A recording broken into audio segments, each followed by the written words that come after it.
Bonjour à tous, aujourd'hui j'ai l'immense enthousiasme de vous proposer cette 80e clé, nouvelle série qui va être assez conséquente, assez large, qui s'intitule l'éveil pratique, l'éveil en pratique. Alors il s'agit du lancement de la transmission, mission de transmission, et la vôtre peut-être, je l'espère. Alors, tout d'abord, avant de débuter, je suis extrêmement content de vous retrouver à Bali après 2 ans et demi d'absence ici, et notamment dans un endroit que j'affectionne particulièrement. Et ce point de vue, cette table sur laquelle je suis présentement, eh bien, c'est la vue que j'ai eue pendant toute la période des 9 mois où j'ai écrit Baraka, casser la baraque, ouvrage disponible gratuitement. Alors, ça donne sur les rizières, que j'affectionne particulièrement. C'est très lumineux, il y a du vert, c'est très calme. Bon, il y a un peu de vent, c'est souvent le cas, mais c'est très très agréable. Alors, cette série est censée être la dernière d'une longue série. Cela étant, peut-être qu'il y en aura, je sais exactement combien il y en aura, peut-être qu'il y en aura une dizaine, peut-être qu'il y en aura une vingtaine, peut-être qu'il y en aura une infinité, et peut-être que ça ne prendra jamais fin, je ne sais pas. Enfin, si, je le sais, mais je ne vous le dirai pas.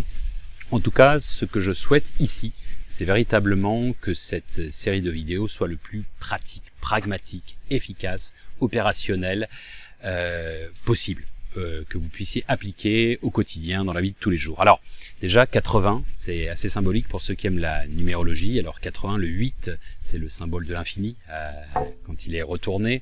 C'est également le symbole de l'expansion, n'est-ce pas, du rayonnement. C'est également la connexion entre le ciel et la terre. C'est vraiment ce qu'on essaie de faire aujourd'hui, dans l'absolu, à travers toutes ces différentes clés antérieures.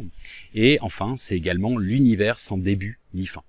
Alors, ce qui est assez rigolo, c'est que le chiffre 0, eh bien, lui, à l'inverse, ce n'est pas un univers sans début ni fin, mais ça incarne le début et la fin. L'alpha et l'oméga, qui est la métaphore de Dieu, de l'absolu, le vivant. Alors, c'est également le néant et l'absolu. C'est le tout et le rien. Et c'est le vide et l'infini. Alors, aujourd'hui, on va faire un petit retour, c'est le lancement en quelque sorte, pour vous expliquer le principe de cette toute nouvelle série de vidéos qui seront assez longues. Et on va faire un petit retour, un flashback, et également une vision sur le futur avec un horizon de la manière dont j'ai préparé tout ça. Alors, jusqu'à présent, ça fait 3 ans que je délivre ces messages à travers ces vidéos. On a 150, vous avez à disposition 150 vidéos. Alors, en français, 150 également en anglais, mais disons qu'on en a 150. Alors, si vous voulez, j'ai eu coutume à dire que c'est un buffet, littéralement, c'est-à-dire qu'en fait, c'est à volonté, et surtout, c'est en fonction de votre appétit, et surtout de votre degré d'investigation, d'investissement. Alors, je les ai jusqu'à présent répartis en saisons. Donc la première saison, c'est de la clé 1 à la clé 20. Il s'agit pour moi des basiques, c'est les bases, les fondations, c'est un petit peu comme vous apprendriez le solfège. Et ensuite, la saison 2, c'est de la clé 21 à la clé 40, sur lequel j'ai intitulé ça les piliers pratiques. Même si à chaque fois il y a eu des conseils et des techniques dans chacune de ces vidéos, bien entendu. La saison 3, c'est de la clé 41 à la clé 60, sur lequel j'ai intitulé ça les éléments intuitifs et psychologiques opérationnels. Et enfin, jusqu'à présent, c'était la 4e saison, c'est-à-dire de la clé 61 à la clé précédente, à savoir les œuvres d'investigation sur lesquelles on a fait des enquêtes, des espèces de, on a poussé un petit peu plus sur 4 vidéos, des thèmes très très importants, et sur lesquels on est même allé sur la matrice jusqu'à les différentes réalités à 12 ou 14 vidéos, je ne sais plus. Alors, je vous prends cette métaphore du buffet. En fait, c'est le principe de l'Ayurveda, l'alimentation ayurvédique concrètement. En fait, ça dépend de chacun, de chaque métabolisme, de groupe sanguin, du moment de la journée où vous mangez, de la saison, etc. Et si vous regardez, ça fait énormément de paramètres. Qu'est-ce que ça signifie? En guise de métaphore, eh bien, il n'y a pas de recette miraculeuse, il y a juste des adaptations miraculeuses. Et ce qui est bon pour l'un n'est pas forcément bon pour quelqu'un d'autre. Et surtout, ça dépend de votre moment de vie.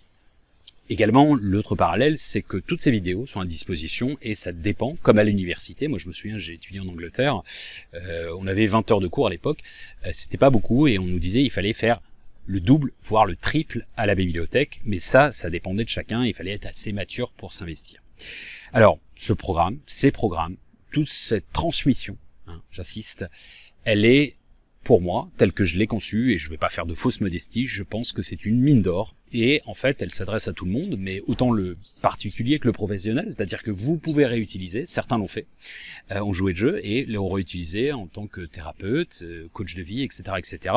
Et si vous voulez, c'est mis à disposition pour le plus grand nombre, et donc voilà, c'est censé être pour utiliser et pour le mettre en pratique, bien entendu. Si les gens d'aventure mettent, et vous mettez en pratique, on va dire, ne serait-ce que 10 à 15%, eh bien, votre vie changera radicalement. Alors, je procède toujours de la même manière quand j'enseigne au niveau des retraites spirituelles, dans le coaching de vie, ou même de manière académique quand j'enseigne en tant que professeur enseignant pour des écoles de commerce, en entrepreneuriat, en commerce, etc., etc., pour les MBA, donc les Bac+5, toujours de la même manière. TIP en anglais signifie conseil. Eh bien, TIP, donc théorie, intuition, pratique. Pour la faire assez simple, la théorie, eh bien, c'est en quelque sorte comme si vous appreniez les recettes de cuisine, en quelque sorte par cœur, les ingrédients, les assemblages, etc. La pratique, c'est assez simple, c'est vous faites cuire, c'est trop chaud, trop brûlé, pas assez, c'est dégoûtant, c'est acceptable, mangeable, c'est bon, très bon, excellent, succulent. Et la dimension intuitive, eh bien, c'est la capacité à innover, c'est-à-dire fort de cette expérience de la pratique et également de la théorie, eh bien, vous faites à votre sauce en quelque sorte et vous innovez. Alors, c'est un petit peu ce que vous avez par exemple dans les cuisines de fusion, vous avez des mix, des alliages qui créent quelque chose de nouveau, type l'équatorien avec du japonais, voilà, ça fait quelque chose de nouveau. C'est un peu comme le DJ qui prend différents sons et qui les assemble pour créer quelque chose de nouveau. Alors, toutes ces vidéos, j'insiste, requièrent au bas mot, alors évidemment, ou minimum 2 voire 3 visionnages. D'accord? Pourquoi? Parce que c'est important de répéter pour vraiment l'intégrer, enfin ce qui vibre bien entendu à vue, pour l'intégrer, l'épouser et puis surtout à terme de le mettre en pratique. Alors en parallèle, vous avez 16 ouvrages disponibles tous gratuitement, certains d'entre eux en plus en audio pour les malentendants, etc. Et puis tout simplement, c'est une manière de divulguer un enseignement différemment, sous autre format, mais en fait avec une mise en situation, des mises en situation à travers les personnages, et Dieu sait que ça me tient à cœur parce que c'est très important, c'est complémentaire véritablement. Si vous voulez, au-delà, vous avez, alors ça j'en ai parlé, je les ai présentés dans la clé 62, que vous pouvez regarder, ça explique en fait les différents ouvrages, les tenants, les aboutissants, un petit descriptif. Vous avez également la clé bonus 63 et 64 respectivement. La première, c'est je vous recommande 100 ouvrages, 100 livres pour la spiritualité et pour l'éveil. Alors, Dieu sait que si vous les lisez tous, vous en avez pour un petit moment. Ne serait-ce que mes ouvrages, vous en avez pour 1 an et demi à hauteur de 1 livre par mois. Ça, 100 livres, c'est déjà pas mal. Vous en avez pour plusieurs années. Vous avez également la clé 64 où je vous recommande 100 films dédiés à l'éveil. Voilà, alors comme je vous ai dit, cette série sera la dernière ou pas, mais en l'occurrence ce sera sous cette forme-là, et encore une fois peut-être qu'il y aura énormément de clés, il y en aura pour 1 an, 2 ans, je ne sais pas, enfin si, mais je ne vous le dirai pas, mais quoi qu'il arrive, ce sera l'éveil pratique. Alors, on va faire très synthétique, on va faire de la transversalité, c'est-à-dire qu'on va réutiliser des choses antérieurement pour faire des liens, pour vraiment appliquer une vision holistique. Il y aura des redites, certes, mais encore une fois, c'est comme le principe d'apprentissage d'une langue, et pour en avoir appris plus d'une dizaine, eh bien, je peux vous assurer que c'est uniquement par la répétition, sans cesse, que vous l'intégrez, vous en faites un capital actif où vous arrivez, entre guillemets, à le vivre au quotidien. Alors, synthétique, pratique, holistique, et en essayant que ce soit le plus concis quand même possible. Alors, vous savez, les 20 premières clés, en fait, au départ, j'ai commencé à écrire dans La mort trait d'union avec l'éternité. Un des personnages était censé divulguer ça, et bon, en fait, c'était comme si je m'écrivais de manière automatique, sur lequel on me révélait quelque chose où je devais le faire moi-même. Alors, ça a été synthétique, vous l'avez, cet ouvrage qui est disponible gratuitement également, sur lequel ça s'appelle justement le passe-partout de la clé des champs. En fait, les 20 premières clés, systématiquement, ce sont les thèmes, les piliers qui me semblent essentiels dans la spiritualité, sur lequel, à chaque fois, je les ai fait sous forme de résumé, en fait, d'une page, c'est-à-dire 1000 mots à peu près, qui fait à peu près une vingtaine de minutes, une page, un paragraphe, une phrase, et ensuite un mot. Tout se résume à un mot. Et ça, pour moi, c'est important. De la même manière, je vais vous donner une légende, une métaphore. En fait, c'est l'histoire d'un roi qui veut avoir la connaissance universelle, la bibliothèque universelle, la connaissance des secrets de l'humanité. Alors, il demande à certains de ses sbires, on va dire, d'aller à la rencontre du monde, aux quatre coins du monde, pour récolter en quelque sorte les sagesses du monde entier, les secrets. Alors, 10 ans plus tard, lui il a 20 ans au départ, 10 ans plus tard, eh bien, ils reviennent avec des charrettes, des chariots remplis de livres, d'ouvrages, mais cela étant, il faut les traduire, et puis il demande en fait une sélection, qui va prendre du temps également. Il dit, écoutez, résumez-les-moi à un ouvrage par civilisation et folklore et, on va dire, tradition. Alors, il en a encore un paquet, beaucoup. De là, en fait, il demande à ce que ce soit résumé à un seul ouvrage. Ça prend encore du temps, ça prend quelques années. Et de un ouvrage, eh bien, il tombe malade et il demande à ce que ce soit encore résumé à un paragraphe.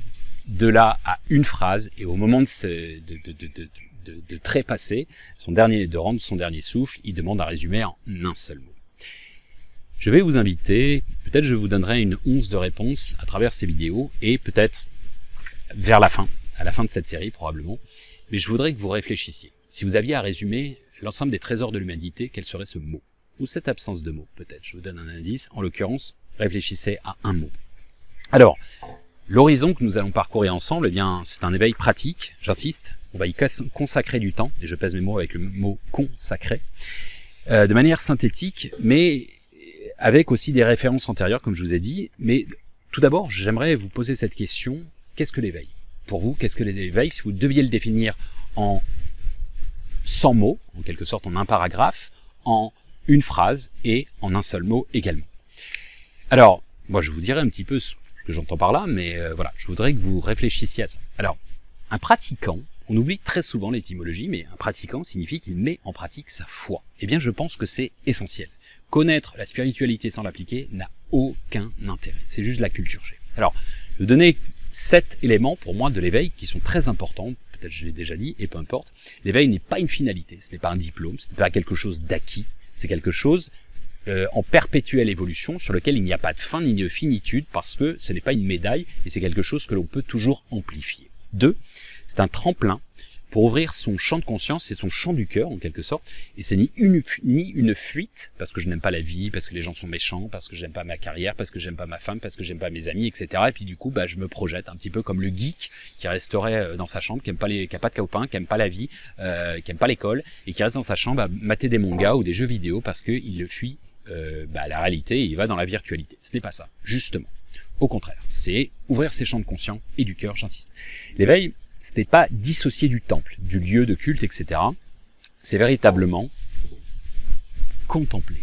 Contempler. Vous avez le mot temple dans contempler, c'est de la contemplation opérative, c'est au quotidien. C'est aussi dans le métro, c'est aussi au boulot, c'est pas je rentre le soir, je suis vidé, je suis rincé, je regarde des trucs, des documentaires sur YouTube, ou bien, j'en sais rien, peu importe le support, où je fais une retraite et puis je suis très bien, très zen, mais dès que je retourne bosser dans la vie, dans la vraie vie en quelque sorte, eh bien, non pas que ce soit pas la vraie vie, dans les retraites, mais eh bien, je me comporte complètement différemment et en gros, je suis un schizophrène. Eh bien, non. C'est pour moi au quotidien. Et ça, c'est réel, c'est important. Au-delà, l'éveil se produit pas non plus par un coup de baguette magique. Oui, ça requiert une certaine discipline, mais aussi un amour d'apprendre. C'est une œuvre, pour moi, une œuvre d'une vie d'ailleurs. Et c'est vrai que dans une société consumériste de zapping où tout doit aller trop très vite, où en quelque sorte on doit avoir une maturité dans les domaines, dans les rubriques et devenir un maître de tout. Oui, ça requiert plusieurs vies, voire déjà une seule, mais en quelque sorte ça demande un investissement, mais ça doit être le fruit d'un plaisir. C'est un plaisir d'apprendre également. Alors, encore une fois, je pense que l'éveil ne doit pas être une quête de l'extraordinaire, mais plutôt une aspiration alchimique, à savoir de transmuter l'ordinaire en extraordinaire. Pourquoi je dis ça? Parce que beaucoup de gens cherchent de l'exceptionnel, des trucs remarquables, des sorties de corps, mais ce sont que des fuites déguisées. Ça veut dire qu'en fait, on n'embrasse pas la vie dans sa largesse, on n'honore pas le vivant, notre mission de vie, etc., etc. Alors, Il y a aussi, bien entendu, différentes voies. Tous les chemins mènent à Rome et au Dôme, comme je vais mal le dire. Ça veut dire que il y a différents formats, il y a des gens qui aiment des choses courtes, il y a des gens qui aimeront par le biais d'un film, par le biais d'un livre, par le biais de... Il y a différentes techniques. C'est pour ça qu'il y a autant de spiritualité dans le monde, et même si toutes convergent. Je suis dans l'écriture d'un ouvrage qui s'appellera à venir, ça fait des années que je suis dessus, mais un jour il sortira, qui s'appelle Tous les courants mènent à la source, où je monte justement à travers une fiction, bibliothèque d'Alexandrie qui a disparu, d'où l'intrigue, pourquoi et dans quelle mesure, et pour lequel elle montrait en quelque sorte les similarités entre les différents courants. Et ce ne sont que des interprétations humaines et à des fins de diviser pour mieux régner qui auraient changé cette donne. Alors, pourquoi l'éveil pratique? Eh bien, pour que ce soit opérationnel, efficace, utile dans la vie de tous les jours. Pas de manière exceptionnelle. Vraiment que ce soit une seconde nature. Alors, on dit en anglais justement practice makes perfect. Ça veut dire la pratique amène à la perfection. Sans quoi, c'est juste de la culture générale. Ce n'est juste que un cumul de connaissances et en quelque sorte, pour moi, c'est vain. C'est exactement comme de connaître le Kama Sutra par cœur sans jamais avoir aimé quelqu'un. Vous apprécierez le parallèle. Ou bien un prêtre qui est conseiller marital, ou bien un prêtre qui vous conseille sur la sexualité, etc., etc. Je suis désolé, il n'a pas l'expérience, donc qui est-il pour en parler? Coach de vie à 19 ans, ça c'est du vécu. Oui, je pense qu'on n'a pas la maturité, c'est indéniable. Ok. Donc, j'ai d'ailleurs écrit dans Synthèse de synthèse, que je vous invite à télécharger gratuitement, cette phrase qui est la suivante: la véritable illumination ne réside pas dans une accumulation de connaissances, c'est un éveil de la conscience et du cœur qui traverse des étapes successives et ainsi élargit ses sphères et ses champs d'action. Il ne s'agit ni d'une médaille ni d'un diplôme figé dans le marbre, mais une quête sans fin et dans l'éternel. Et dans éternel, je mets un H comme l'éther, le cinquième élément. Alors, de manière plus académique, terre à terre, je vous recommande, et c'est comme ce que je fais dans l'enseignement et ou dans le coaching de vie depuis plus de 10 ans, de prendre des notes. Pourquoi? Parce que la prise de notes fait que vous restituez, déjà vous avez une marque, vous pouvez les relire à votre sauce, en fonction de mots-clés que vous avez établis, et ça vous permet de mieux mémoriser. Vous avez un laps de temps de au moins 2 semaines, vous pouvez prendre plus, pour vraiment intégrer, et je vous invite, je me répète, à les visionner au moins 2 voire 3 fois. Avant de vous lancer dans l'écoute, peut-être écoutez juste le thème, de quoi il s'agit, réfléchissez pendant une journée, plusieurs jours si vous avez besoin, pour savoir votre capital de départ, pour savoir avec quoi et comment vous auriez structuré. Ensuite, avec les points clés bien entendu. Une fois que vous avez visualisé la vidéo, je vous invite à la restituer de manière orale, avec vos notes ou sans notes, peut-être avec notes au départ et sans notes, et vous le faites devant votre miroir et ou vous le faites en vous filmant. Oui, c'est un travail qui vous va permettre de maturer votre connaissance. Sans quoi, au départ, c'est une connaissance passive. Et ensuite, la restituer, c'est une connaissance active. Pour aller au-delà, vous avez encore mieux, je vous invite à le transmettre sans notes, cette fois-ci, un ami, plusieurs, peu importe, lors d'une conférence, peu importe, mais déjà en vase clos, juste à des amis. Pourquoi? Parce que si vous n'êtes pas capable de les restituer, ça veut dire que vous ne maîtrisez pas. Et si vous ne maîtrisez pas, ça va être difficile de l'appliquer. Encore une fois, vous n'êtes pas obligé de tout connaître, mais un minimum, en tout cas ceux qui vivent en vous. Et bien entendu, l'ultime, c'est de le mettre véritablement en pratique, les conseils et les techniques. Alors, aujourd'hui, on va, en guise de pratique, réaliser une réinitialisation lumineuse. C'est un nettoyage intérieur pour nettoyer tous les scories, toutes les mauvaises énergies, les mauvaises ondes, les sensations, etc.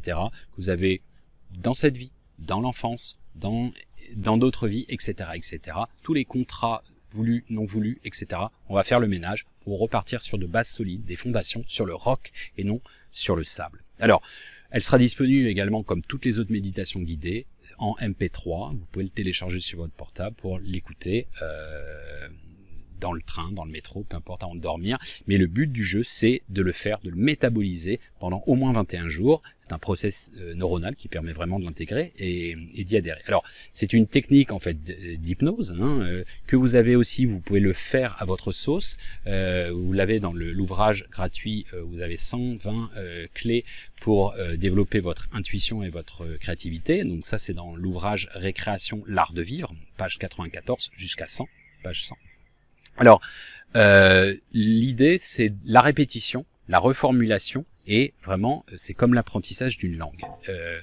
Alors, de le faire un maximum de fois, de l'écouter un maximum de fois, et de répéter. En fait, vous avez les phrases, je l'ai dit, je laisse le laps de temps pour le répéter, à haute voix ou dans votre tête, peu importe, et vous le faites le matin et ou le soir, ça peut être les deux, hein. Plus vous le faites, et mieux c'est, parce que ça va vous permettre de vous libérer, de vous décharger. Alors pourquoi? Encore une fois, c'est pour repartir sur des bases neuves. Alors, on avait fait dans le passé, c'est la clé, vous pouvez toujours, je vais référer à plein de choses pour le degré d'investissement que vous souhaitez dans votre quête, dans votre cheminement intérieur. Alors, il y avait une clé qui s'appelle la reprogrammation, c'est la clé 35, vous avez l'explication, et ensuite vous avez une méditation guidée qui fait d'ailleurs 55 minutes, quasiment une heure, pour recouvrer la santé, l'harmonie et la confiance en soi. D'accord? Et vous pouvez aussi, je vous donne la trame, dans l'ouvrage dont je vous ai parlé, page 94, Récréation, l'art de vivre, disponible gratuitement sur mon site, pour lequel vous pouvez juste lire et remplir les trous et vous enregistrer et vous écouter avec votre voix. C'est peut-être encore plus fort au niveau intégration de l'information, induction. Alors, je vais conclure aujourd'hui, et je vais vous mettre dans une autre vidéo cette réinitialisation lumineuse, en fait avec une phrase d'Elif Shafak qui me tient à cœur et qui est la suivante: peu importe qui nous sommes, tout au fond de nous, nous nous sentons tous incomplets. C'est comme si nous avions perdu quelque chose et expérimentons le besoin de le retrouver. Quel est ce quelque chose? Voilà, c'est la question que je vous ai déjà posée, je vous invite à la poser. Beaucoup de gens cherchent quelque chose et ne savent pas quel est ce quelque chose. Qu'est-ce qui nous manque viscéralement depuis notre naissance, depuis notre séparation avec le grand tout? Quelle est cette chose qui nous manque? Voilà. Et on va essayer d'y répondre pendant toute cette série de vidéos. Vous avez déjà plusieurs clés pour trouver en vous. Peut-être vous avez déjà trouvé. En tout cas, ma propre définition, et encore une fois, c'est académique, je vais lire, donc ça veut dire que, mais ce serait la chose suivante. Pour moi, l'éveil, c'est quelque chose, en fait, qui correspond à un état d'esprit très important et une discipline, se traduisant par un plaisir de cheminer sans fin et sans finitude, telle une évolution intérieure avec des conséquences et des interactions extérieures. Il se manifeste par un élargissement du champ de conscience et du cœur qui prend conscience des voiles d'illusion de la vie, entendant l'individualité, et bien au-delà, en se reconnectant au vivant et à la source originelle de chaque être et de chaque chose, afin de recouvrer la paix et le salut, entendant la complétude profonde et stable, quelles que soient les expériences. Voilà, je vous invite à méditer en espérant que toute cette série de clés et cette réinitiation lumineuse vous permettent de façonner la clé, le passe-partout de la clé des champs de conscience, des champs du cœur, de ce que vous voulez. Comme vous le savez, tous les chemins mènent à Rome et au Dôme, à bon entendeur. Salut!